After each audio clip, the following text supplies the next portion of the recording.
राजेश, तुम्हें world wide web के बारे में तो पता ही होगा। बिल्कुल मैम। मैं तुम्हें इसकी शुरुआत के बारे में बताती हूँ।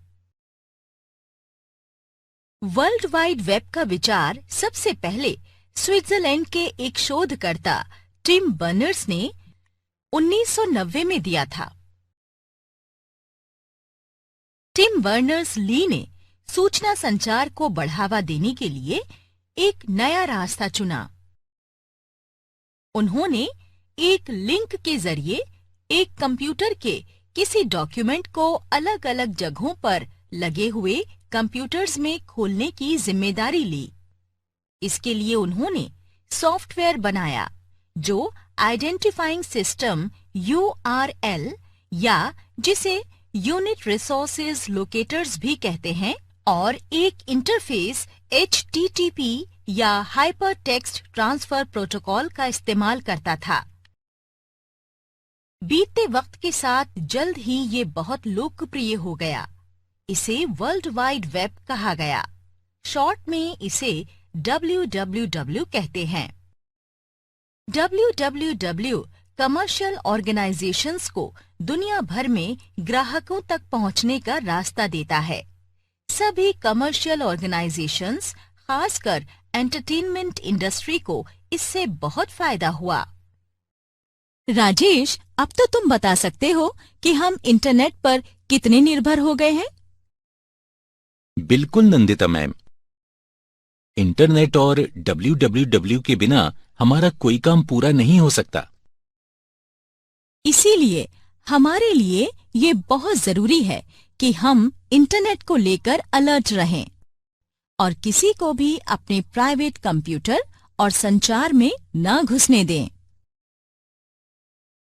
सही कह रही हैं मैम। तो आप इंटरनेट के बारे में और कुछ बता सकती हैं? दरअसल राजेश, इंटरनेट की यात्रा यहीं खत्म नहीं होती। इसका सिलसिला चलता रहेगा। दुनिया भर के रिसर्च सेंटर्स में इंटरनेट और संचार से जुड़ी नई खोज जारी है। मैं सब समझ गया। इतनी ज्यादा जानकारी देने के लिए आपका बहुत शुक्रिया नंदिता मैम। अब तक जो भी सीखा है उसका रिकैप कर लेते हैं। किसी भी बटन्स पर क्लिक कर अब तक सीखी हुई जानकारी ले सकते हैं। अबैकस। अबैकस एक सरल उपकरण है। ये लकड़ी के एक फ्रेम से बना होता है जिसकी बीड्स धागे या लकड़ी के बार्स में अरेंज किए जाते हैं। पास्कलिन। ब्लेस पास्कल ने 17वीं शताब्दी में एक मैकेनिकल कैलकुलेटर का आविष्कार किया जिसमें संख्याओं के साथ व्हील्स लगे थे। इसे ही अरिथमेटिक मशीन या पास्कलिन के नाम से जाना जाता है।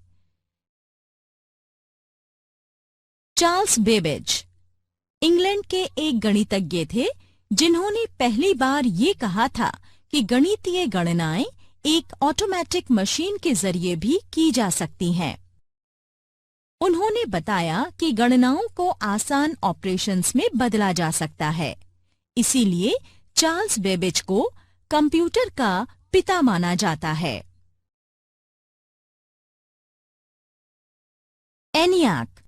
अमेरिका में बना एनियाक या electronic numerical integrator and computer US में डेवलप पहला इलेक्ट्रॉनिक प्रोग्रामेबल कंप्यूटर था। ENIAC कोलोसस से ज्यादा तेज और उपयोगी था। Universal computing machine.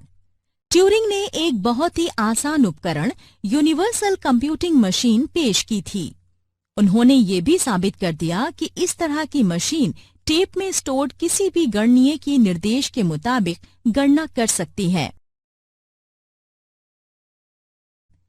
Manchester baby. Manchester baby दुनिया का पहला स्टोर्ड प्रोग्राम कंप्यूटर था। इसे विक्टोरिया यूनिवर्सिटी ऑफ मैनचेस्टर के Frederick C. Williams, Tom Kilburn और जियोफ टूटिल ने मिलकर बनाया था।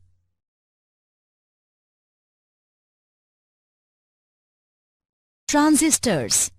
ट्रांजिस्टर्स ने सेकेंड जनरेशन के कंप्यूटर्स को जन्म दिया। वैक्यूम ट्यूब्स के मुकाबले ट्रांजिस्टर्स से कई फायदे हैं। वो छोटे होते हैं और वैक्यूम ट्यूब से कम पावर खर्च करते हैं। साथ ही उनमें हीट भी कम निकलती है।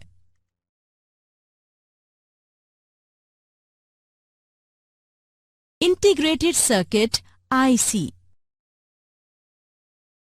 इंटीग्रेटेड सर्किट का विचार सबसे पहले 1952 में मिनिस्ट्री ऑफ डिफेंस के रॉयल रडार एस्टैब्लिशमेंट में काम करने वाले एक रडार साइंटिस्ट जियोफ्री W.A. डमर ने किया था।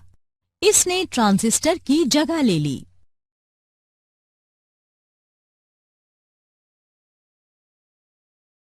माइक्रोप्रोसेसर। प्रीमियर माइक्रोप्रोसेसर इंटेल 4004 का विचार सबसे पहले इंटेल में काम करने वाले टेड हॉफ, फेडेरिको फैगिन और स्टैनले मेजर ने दिया और इसे बनाया। इसके साथ ही ये कंप्यूटर्स की सबसे आधुनिक तकनीक बन गई।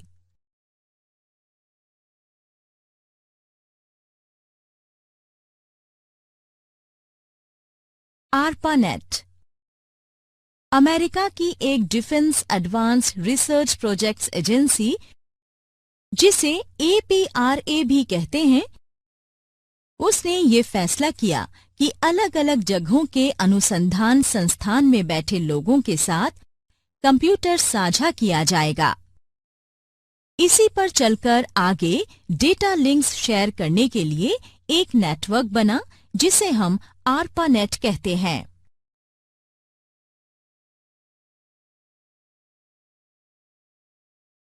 एथरनेट। 1973 में एथरनेट के विकास ने ही आधुनिक संचार तकनीक को संभव बनाया।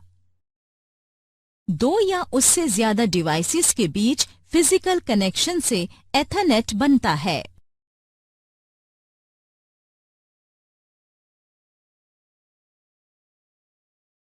ईमेल। इंटरनेट बनने के बाद एक नेटवर्क बनाया गया। ये नेटवर्क इंटरनेट कनेक्शन से जुड़े सभी कंप्यूटर्स को आपस में जोड़ता था। इसी नेटवर्क को ईमेल कहा जाता है।